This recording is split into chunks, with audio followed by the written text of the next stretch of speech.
Hello and welcome back to another winning episode of Seen on Streaming. And in this video, I'm going to be talking about the Disney Plus Marvel Studios production Wandavision. A 9-episode series, I want to say. Was it 8 or 9 episodes? I feel like it was 9 episodes. So 9 weekly installments, or 8 weekly installments, because they dropped the first 2 episodes at once, I believe. So a 2-month experience. I know that there's been mixed feelings about releasing the episodes weekly, which they started with The Mandalorian, which was kind of the first Disney Plus, big IP show that came out in 2019. And so this is the first Marvel Studios TV show to come out. I mean, obviously there's been the Agents of S.H.I.E.L.D., so that there have been other Marvel shows as well on Netflix, but this is the first kind of super integrated, high budget Disney Plus, but also, proper connected to the Marvel Cinematic Universe. I don't feel like the Agents of S.H.I.E.L.D. stuff is really that integral to the larger MCU in terms of the movies. I may be wrong, I've never seen it. Obviously, Agent Carter probably toes the line a little bit closer to the MCU, but regardless, WandaVision is still a marked step in a different direction where we have like the big budget, names and production value behind it. And that was the one thing I was really intrigued about this show, and also Marvel going into Disney Plus shows in general, was the kind of production value that we might get compared to the movies of the MCU. And I have to say, throughout WandaVision, I was very impressed with the visual effects, and it really did feel like a 5-6 hour Marvel movie, but of course very specifically an episodic experience.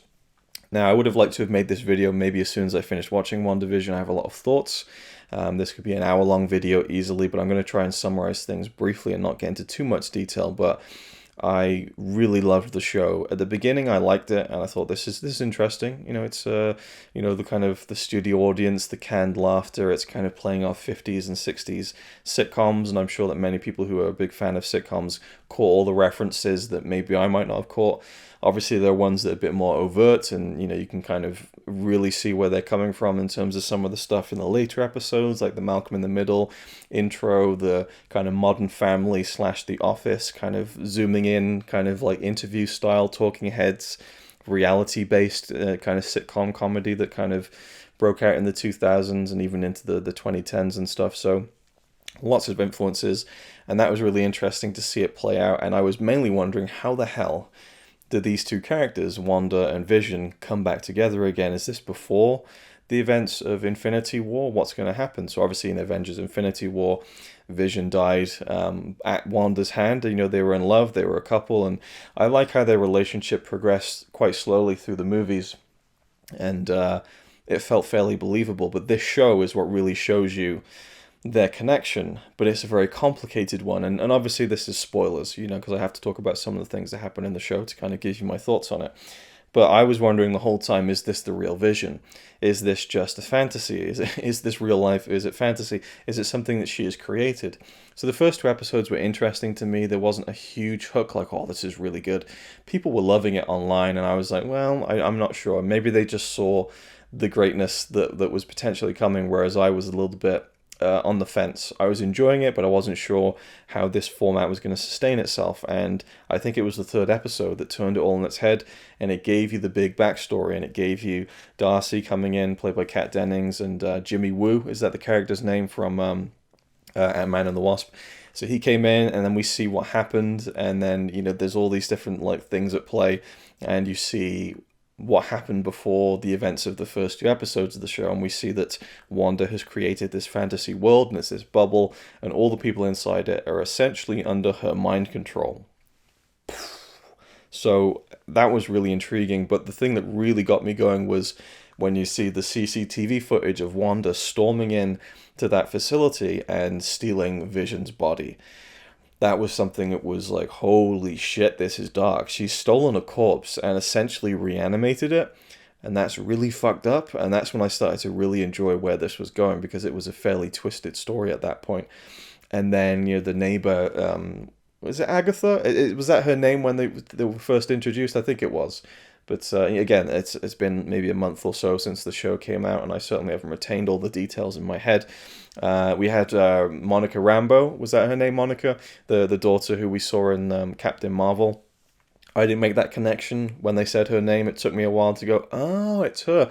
So that was interesting, the Captain Marvel connection, and that character was really cool. I loved the actress who played her and the way that it's again progressed, because you first meet her inside the hex, right?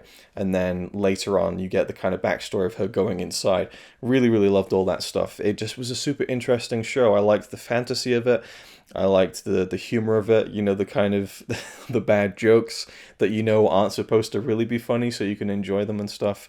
And Wanda kind of hiding her powers and everything, and it was really sweet the way her relationship with Vision was playing out. I think Paul Bettany did a great job throughout the whole series. That episode where he kind of played a little bit drunk, where I think there was he chewed some gum and it got stuck in his motors, which effectively, leave that for free, effectively made him drunk as Vision. And people were saying online it felt like he was doing a tribute to Rick Mayall, which I can kind of see. I don't know if that was intentional, but there was certainly a different side of Vision that we haven't seen before, and it was nice to see him just get to relax a little bit. Maybe he wasn't relaxing, but to see him kind of actually get to act a bit without all the makeup on, with all the different hairstyles, but just without the Vision makeup, which they kind of do digitally and play around with and stuff as well. So purely based on that, I thought, they really must be putting some money into this, or he's going to look pretty bad, but he looked great. He looked just like the movies. And that was something that I was really impressed with, that they spent the money to make this thing, up to par with the production value of all of the movies.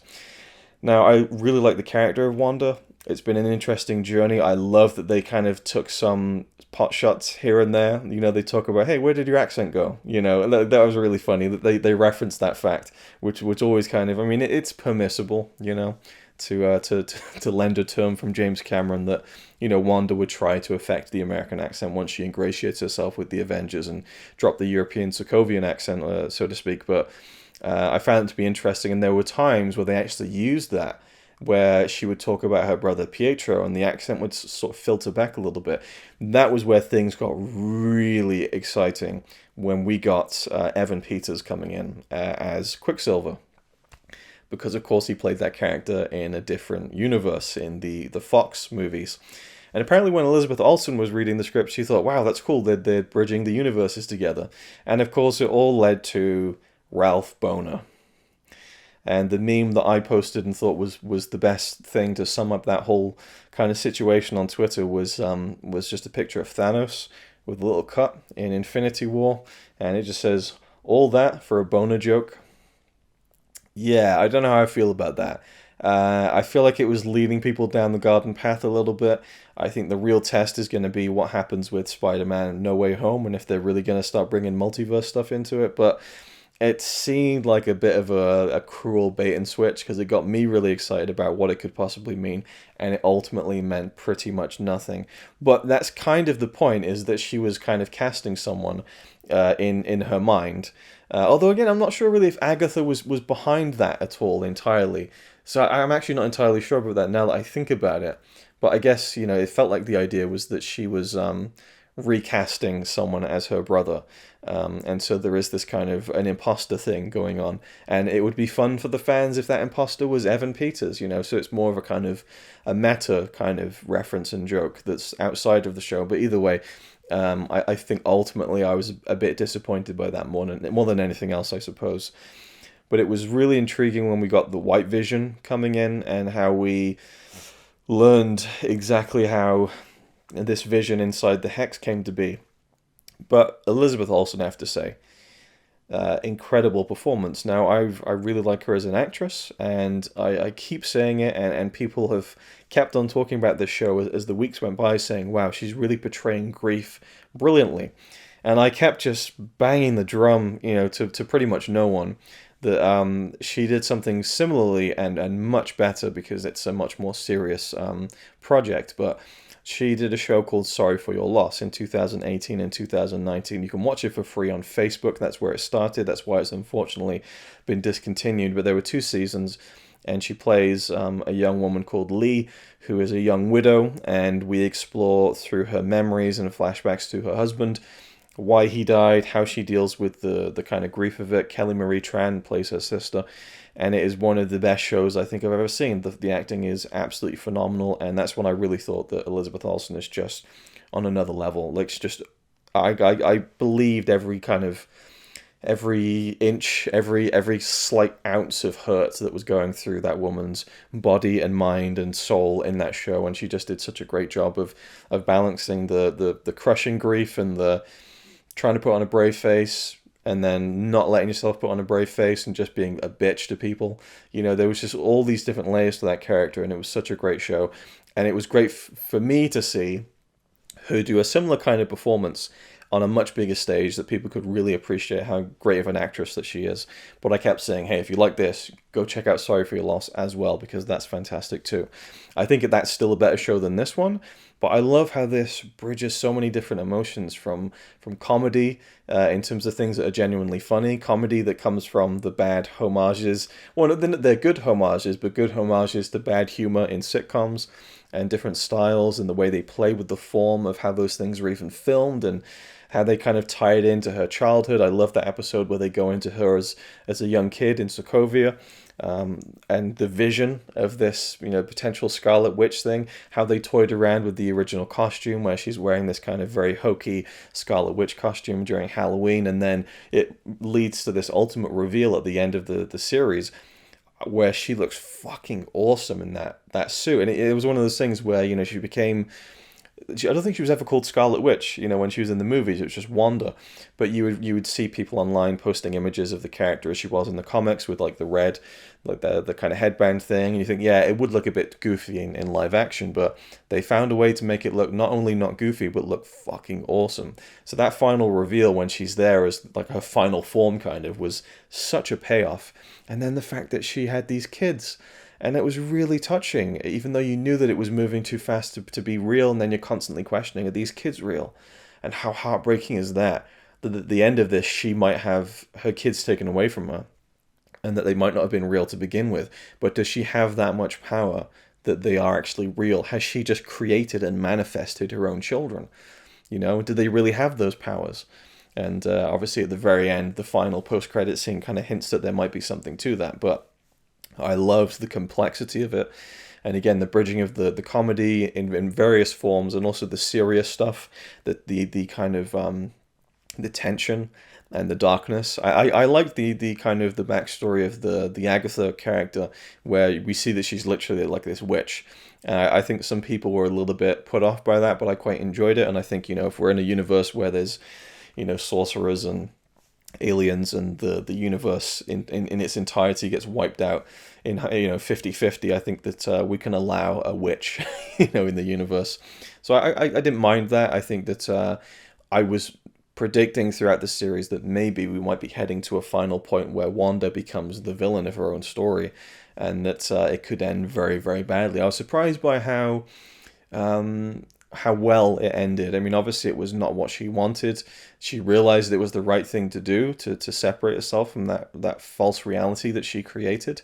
But there was definitely a sense of not peace, but wanting to achieve some kind of peace in leaving. And I liked that. And, that people talk about how she's one of the most powerful Avengers, and we see the scene in Endgame where she fucking almost takes Thanos out single-handedly. And then we see the real scope of her powers in this show. It makes me really excited to see the future of this character. I hope that she continues playing it for a very long time, because it could end up being, I think, one of the greatest runs of an actor playing a superhero character, because it's always evolving, I feel like. And that moment in Infinity War when she has to kill Vision, again, the acting from her is just phenomenal. It's the kind of acting that you don't often see in films like this and in shows like this. I mean, there's always really good actors and stuff, but I think that Wandavision is just such a unique thing. I've never seen anything like it, and I don't want them to try and replicate something like this. I've started watching Falcon and the Winter Soldier, and it's very good, but I think WandaVision was such a perfect way to mark a new era with these Marvel Disney Plus shows, and I think that Elizabeth Olsen was great. The actress who played Monica Rambeau was great.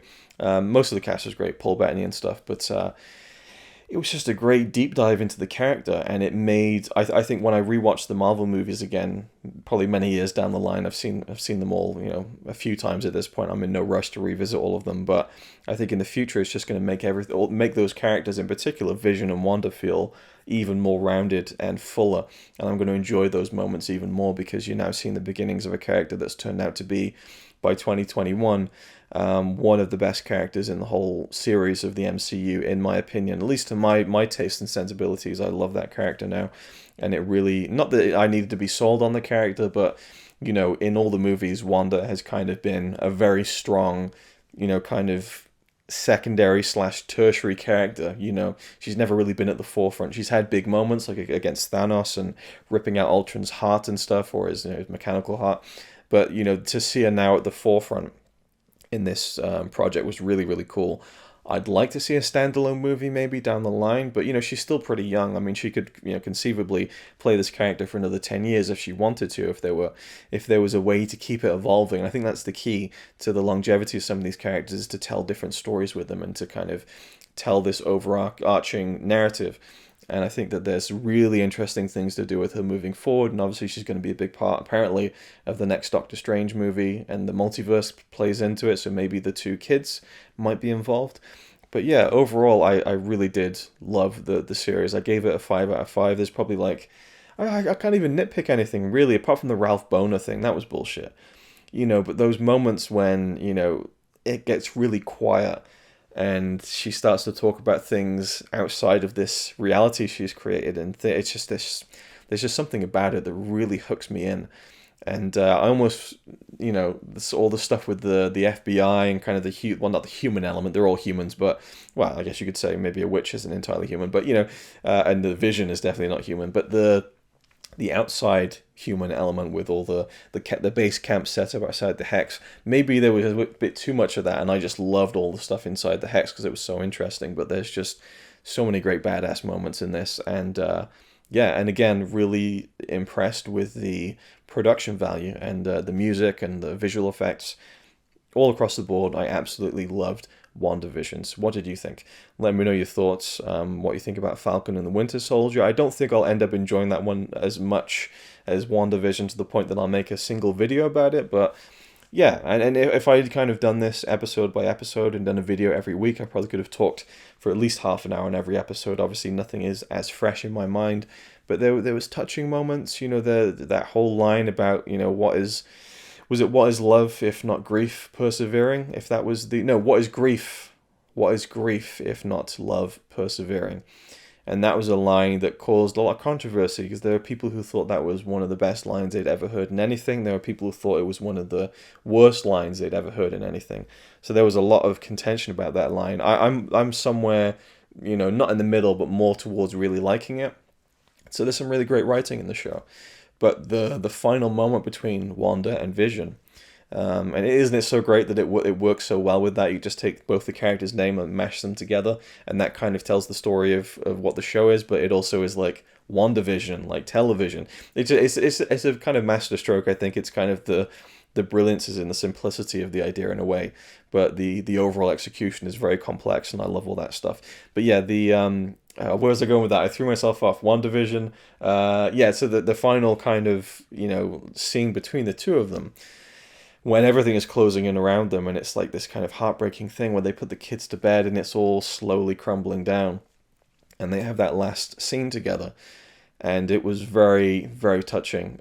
Brilliant performances by both, and makes you wonder if we'll see Vision again. And of course, there's the White Vision, and whether or not he'll have something to contribute to further stories. So I'm really excited and hopeful for the future of this character, and hopefully this is a good indication of things to come, and that we'll get really good quality Disney Plus series. I know there's a shit ton of them coming, so that there's just going to be so many series that it's going to be probably difficult to keep up with all of them, because obviously Falcon and the Winter Soldier rolled right through, I think, pretty much after WandaVision, and after that we go right into Loki.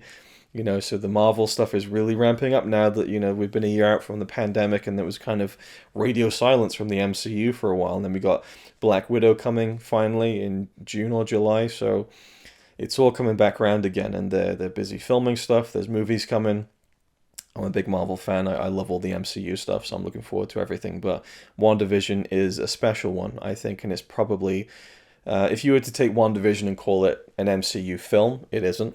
I would say it's up there with my 2 or 3 favorites, I think, along with Endgame and Thor Ragnarok. It's, yeah, and I might even...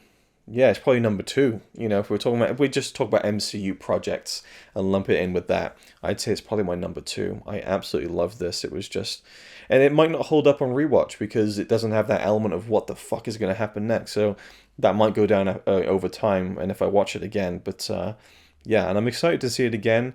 I'm going to give it some time, I think. But I'm glad that it happened, and I'm glad that was the first one, and I'm really glad that the wider world is now seeing really how great Elizabeth Olsen is. I think she's a fantastic actress. My favorite actress, I think, at the moment. And, you know, it's just exciting to see what she's going to do next with the character of Scarlet Witch and as Wanda, but also in other movies. And hopefully just this kind of big starring role will just give her more opportunities for more things. And maybe one day we'll actually get a 3rd season of Sorry for Your Loss. Anyway, thank you for watching. Hope you enjoyed, and obviously this is seen on streaming, and I watched it on Disney Plus. that goes without saying, but I thought I would mention with every video what streaming service I watched that particular film on. But this is like a Disney Plus exclusive. That's one thing I'd love to see, is a Blu-ray release of this, or even a 4K release of this. But I doubt we'll ever see it, which is really unfortunate. I'd love to own this on physical media with some extras. I know that there's an hour-long making of. I haven't seen that yet. I probably should, but it's good that that exists at least. But yeah, I'd like to have it on the shelf. You know, I think it's a worthwhile piece of filmmaking and cinema to add to my collection. But you know, Disney Plus, they're always going to have it. It's not like they're going to say, "Oh well, we've lost the rights to the Marvel Studios stuff." Ain't going to happen. But you know, it would just be nice to have a physical copy. I'll leave it there. Thank you for watching, and I'll see you in the next one. It's alright by me. Apart from the fact he throws cans of Carlin into a tree. Yeah, he's really cool. Yeah, he's really cool. But he's not quite as cool as you.